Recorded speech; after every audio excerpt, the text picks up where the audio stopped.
Hello everyone, good morning সবাইকে। Sayani শুক্লার blogs চ্যানেলে একটি নতুন ব্লগে আপনাদের সবাইকে অনেক অনেক স্বাগতম ও ভালোবাসা। আপনারা সবাই কেমন আছেন? আশা করছি খুবই ভালো আছেন। আর তোমাদের আশীর্বাদ ও ভগবানের আশীর্বাদে আমরা সবাই অনেকটাই ভালো আছি। তো এখন বাজে ঘড়িতে সকাল 7টা। ব্লগটা এখন থেকে শুরু করুন। তো চলো দেখতে থাকো। তো সকাল সকাল দেখো এই বিছানাটা তুলে নেব। আর আজকে হচ্ছে রবিবার, আর সাথে আবার দশহরা গঙ্গা পুজো। তো ঘর দোর সব আবার শুধু ঝাড় দিলেই হবে না, ধুতেও হবে। আর এই কয়েকদিনে গরমের জন্য প্রায় রোজই আমাকে ঘর ধুতে হচ্ছে, কিছু করার নেই, এত নোংরাও হয়ে যাচ্ছে ভীষণ। তো আজকে সকালে আর ঘর ধুবো না, আগে ঝাঁট টাঁট দিয়ে রান্নাটা বসিয়ে নেব। আজকে তো টিটু ছিল না বাড়িতে, তো ফিরবে 10টা-11টার দিক করে। তো চলো ঝটপট আগে বিছানাটা তুলে নিই। আর বেডশিটে সকাল সকাল চেঞ্জ করে দিলাম, ওই বেডশিটটা আগে বেডশিটটা ধুতে হবে তাই। আর রাত্রে একটু পড়াশুনো করছিলাম, তো দেখো বইটা বিছানার মধ্যে রয়েছে। কালকে রাত্রে না একটু ঝড়ও হয়েছিল, আমাদের দিকে বৃষ্টি হয়নি। তোমাদের কাদের কাদের দিকে বৃষ্টি হয়েছে জানিও তো।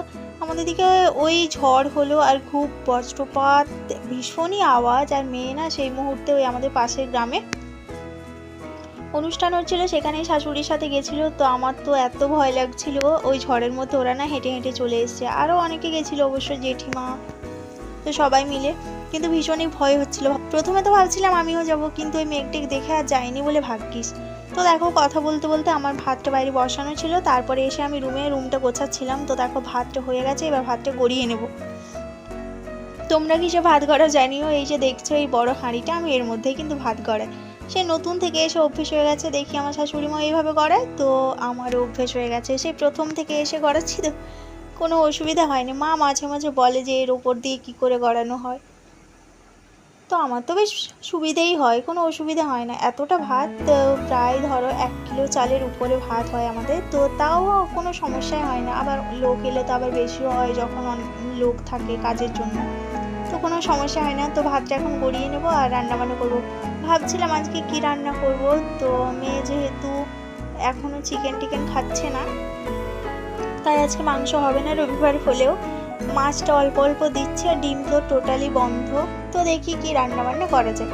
তো মেয়েকে আগে সকালের খাবারটা খাইয়ে দিই, হ্যাঁ, তারপরে রান্নাবান্নার পাঠ হবে। আর আজকে না অনেক তাড়াতাড়ি ভাত হয়ে গেছে, অনেক তাড়াতাড়ি সকালে ভাতটা বসিয়ে দিয়েছিলাম।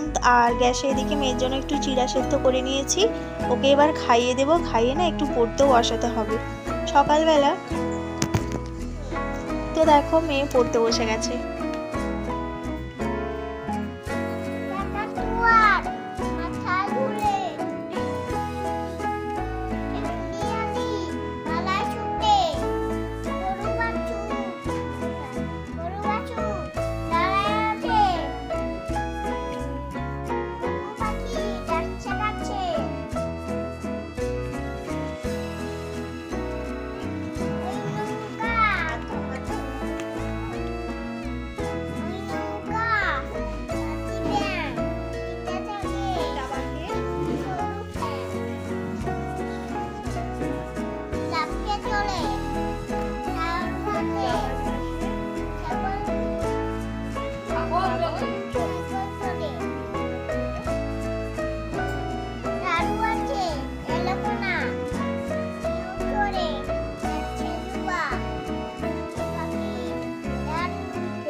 তো মেয়েকে একটু সকাল সকাল পড়িয়ে দিলাম। আর কি বলো তো, ও কি পড়ছে না পড়ছে সেটা আমার মেন বিষয়, চিন্তার বিষয় নয়। ও যে সকাল সন্ধে বসতে হবে পড়তে, এটা এইটুকু শিখলেই হবে। তা না হলে কি বলো তো, আমাদের পাড়ায় না সকালবেলা বাচ্চা দেখি খেলে, তো সেটা যদি একবার অভ্যেস হয়ে যায় না, ও যদি বুঝতে পারে যে না আমাকে পড়তে বসতে হবে, তাহলে বসে থাকুক, ওই ড্রয়িং করুক বা যাই হোক, যাই খুশি করুক না কেন, তাতেই সন্তুষ্ট। কিন্তু ওই বাইরে খেলা যাবে না সকাল সন্ধ্যেটা বিশেষ করে। তারপরে খেলো, সারাদিন খেলো, বিকেলবেলা খেলো। তো এখন ওই পাশের বাড়ি জেঠিমা একটা মোচা দিয়েছে, ওদের ওই কলার গাছ আছে, তো সেখানে আমি মোচাটা এখন ছাড়ানোর জন্য বসে পড়েছি দেখো। আর ছাড়াতে তো বুঝতেই পারছো অনেকক্ষণ টাইম লাগবে। তো ছাড়ানো হয়ে গেছে, আর আমি সেদ্ধও করে নিয়েছি। এবার রান্নার জন্য দেখো কেটে নিয়েছি 2টো পেঁয়াজ, 2টো কাঁচা লঙ্কা। আর দেখো সেদ্ধ করে রেখেছিলাম মোচাটা, সেটাকে ভালো করে জলে বেশ অনেকক্ষণ ধরে ধুয়েছি, না হলে ওই কষা কষার যে ভাবটা সেটা রয়েই যাবে। আর ভাবলাম আলু দিয়ে করবো, একটু ছোলা যদি ভিজতে দিয়ে রাখতাম ভালো হতো, কিন্তু আমার তো কোনো খেয়ালই ছিল না, মানে আজকে সেরকম কোনো প্রিপারেশন ছিল না বলে আর ছোলাটাও ভেজানো হয়নি।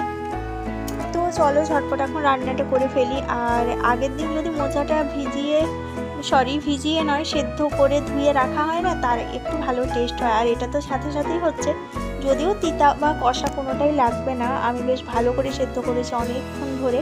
তো এবার আলুটাকে ভেজে নেব, তার সাথে মোচাটা দিয়ে ভেজে আর মশলা টশলা আগে বেটে নিয়েছি। এবার আলুটার মধ্যে পরিমাণ মতো নুন, হলুদ এগুলো দিয়ে দেবো। একটা মোচা না ছাড়াতে বেশ অনেকটাই হলো। দুপুরে রান্নাটা হবে আর সকালবেলা তো ওই আমাদের সেদ্ধ টেদ্ধ হয়, সেটা দিয়েই খাওয়া হয়ে যাবে। ভাবছি আজকে মোচার সাথে ডাল করে নেবো, তাহলেই হলো। তো দেখো আমি মশলা পেস্ট করে নিয়েছি। এখানে রয়েছে পেঁয়াজ বাটা, আদা বাটা, রসুন বাটা আর জিরে বাটা। আর এদিকে মোচাটা তো ধোয়া রয়েছে। আলুটা দেখো একটু ভাজা ভাজা হয়ে এসছে। এবার এর মধ্যে মোচাগুলো দিয়ে ভালো করে নেড়ে চেড়ে তারপর মশলাটা দিয়ে দেবো। দিয়ে একটু বেশ অনেকক্ষণ কষতে হবে। ওই তেলটা ছাড়বে হবে, তখনই জলটা দিয়ে দেবো। তো মোচাটাকে ভালো করে জলটাকে ঝরিয়ে নিতে হবে। দেখো নিংড়ে নিয়েছি, জলটা যেন জল জল না থাকে। আর তোমরা যদি কেউ চাও তাহলে আজকে হচ্ছে যে তোমাদের সাথে শেয়ার করলাম রেসিপিটা। তোমরা যদি কেউ আরও অন্যান্য কিছু রেসিপি দেখতে চাও তো কমেন্ট বক্সে কমেন্ট করবে। অন্য কোনো কিছুর যদি রেসিপি ইচ্ছে হয় জানার, তো আজকে আমার ইচ্ছে হলো মোচার ঘন্ট তোমাদের সাথে শেয়ার করার। তো ওই মোচার ঘন্টটাই তোমাদের সাথে শেয়ার করলাম। কেমন হবে জানিও। আর ভিডিওটা কেউ প্লিজ স্কিপ করবে না, প্রথম থেকে শেষ পর্যন্ত দেখবে। আশা করছি ভালো লাগবে। আর লাইক কমেন্ট আর শেয়ার করো ভালো লাগলে।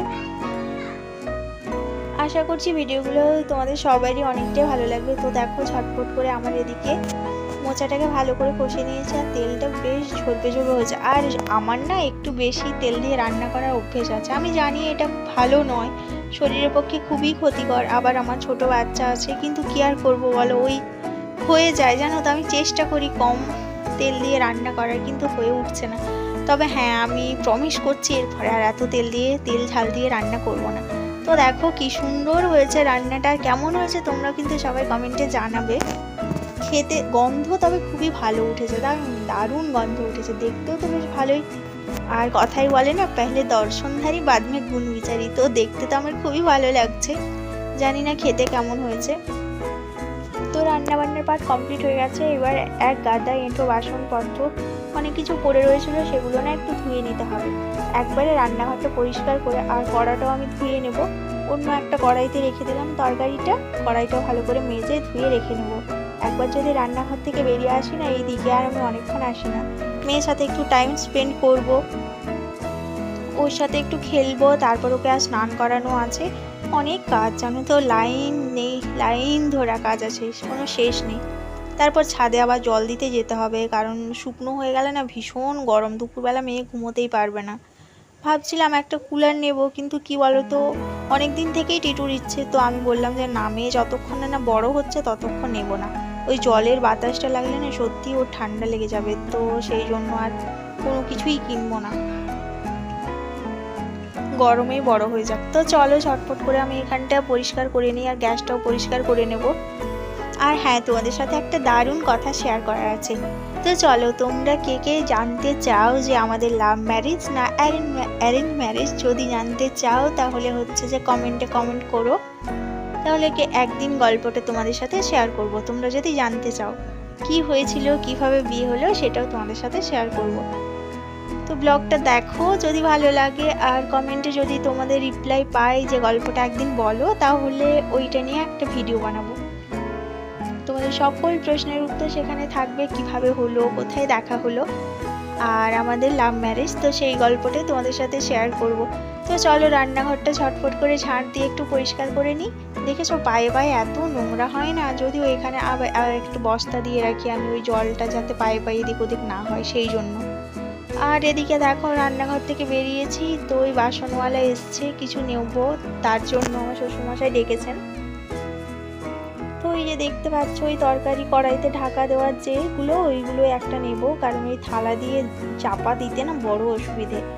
তো সব কিছু কাজ করার পরে এখন প্রায় বেজে গেছে 11:30 মতো। এখন এসছি আমি ছাদে একটু না জল দিলে না দুপুরবেলা মেয়ে কিছুতেই ঘুমোতে পারবে না গরমের মধ্যে। দেখেছো ঘরগুলো পুরো শুকনো হয়ে গেছে। আর ধানের আবার নতুন চারাও বেরিয়ে গেছে। আমি টিটুকে বলছিলাম, টিটু এগুলোতে কি ধান হবে গো? দেখেছো কি ভীষণ রোদ, দেখো রোদে না পুরো মাথাটা ঘুরে যাচ্ছে। আমি তো ভাবছিলাম এই বাঁশের দিকে না পড়েই যায়। দেখো রোদটা একবার দেখো, এত রোদ বেরিয়েছে না আজকে। গাছগুলোতেও রোজ জল দিচ্ছি সকাল সন্ধে করে বলে বেঁচে আছে, তা না হলে না ফুল গাছগুলো সব মরে যাবে। তো চলো জলটা দিয়ে আমি ভাবছি নিচে কখন যাই একটু বাঁচি, বাবা এত গরম পা ফেলা যাচ্ছে না দেখেছো। আর খড়গুলো তো পুরো শুকনো কাট কাট হয়ে গেছে, কালকে সন্ধেবেলা জল দিয়েছি, তাও দেখো সকাল হতে হতে সব জল পুরো শুষে নিয়েছে। তো মেয়েকে স্নান করিয়ে খাইয়ে দেয়, দুপুরবেলা আমরা একটু শুয়েছিলাম। আর দেখো এখন হয়ে গেছে বিকেলবেলা ওখানে বসে সবাই গল্প করছে আর আমি ঝাঁট দেবো। ওই আমাদের একটা অনুষ্ঠান বাড়ি আছে, তো সেখানেই যাবে বলে সবাই জিনিসপত্র গুছিয়ে নিচ্ছে। আর আমার বিকেলবেলার ডিউটি আমি ঝাঁট দিতে শুরু করে দিয়েছি। বাইরেটা উঠানটা এত নোংরা হয় না, কি আর করা যাবে, ওই মাটির উঠান তো, আর রোজ রোজ তো গোবর লেপা যায় না, কত আর লেপবে বলো, বৃষ্টি হলেও আবার ধুয়ে যায় সাথে সাথে। আর বাইরেটা এতটা ঝাঁট দিতে দিতে না কোমরটা সত্যিই ধরে যায়। এদিকে দেখো আকাশের অবস্থা, আকাশের মুখ ভার হয়ে গেছে। জানি না বৃষ্টি হবে কিনা, বৃষ্টি হোক আর না হোক ঝড় ঠিক হবে, আর ঝড় হওয়া মানে লোডশেডিং, তো জল টল চালাতে হবে। চলো আর ব্লগটা কন্টিনিউ করছি না, কেমন লাগলো জানিও, যদি ভালো লাগে তাহলে অনেক অনেক লাইক কমেন্টে শেয়ার করো। আর এই গরমে সবাই ভালো থেকো, সুস্থ থেকো, সাবধানে থেকো, অনেক অনেক করে জল খাও। আর ব্লগটা কেমন লাগলো জানিও। আবার দেখা হবে পরের একটি ভিডিওতে, ততক্ষণ পর্যন্ত সকলকে টাটা, সবাই ভালো থেকো, সুস্থ থেকো, সাবধানে থেকো, আর আমার ভিডিও দেখতে থাকো। তো চলো আবার দেখা হবে পরের ভিডিওতে।